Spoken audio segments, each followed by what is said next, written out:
श्री गुरुदेव दत्त मिरज पासून सुमारे 12 किलोमीटर अंतरावर कृष्णामाई नदीच्या तीरावर वसलेले म्हैसाळचे एकमुखी श्री दत्त देवस्थान हे एक अद्वितीय आणि पवित्र स्थळ आहे। सामान्यतः दत्तमूर्ती त्रिमुखी असते, पण इथे श्री दत्तांची मूर्ती एकमुखी आहे। हाच या मंदिराचा खासपणा। इसवी सन 1872 साली श्री विष्णुपंत विनायक देवल यांनी आपल्या जमिनीवर ही मूर्ती स्थापित केली।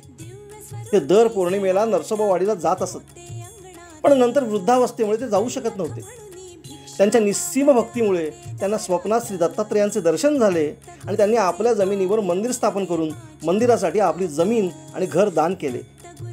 सर्कस सम्राट श्री व्यंकटेश देवल हे आपल्या सर्कशीच्या उत्पन्नातून काही हिस्सा या मंदिरासाठी राखून ठेवत असत। या निधीतूनच मंदिराची सेवा, देखभाल आणि उत्सव पार पडतात। कार्तिक दीपोत्सव, गुरुद्वादशीचे पूजन आणि मार्गशीर्षातील श्री दत्त जयंती उत्सव या काळात भक्तिरसाने वातावरण भारलेले असते। आजही हे देवस्थान भक्ती, श्रद्धा आणि सेवेचं प्रतीक म्हणून प्रसिद्ध आहे।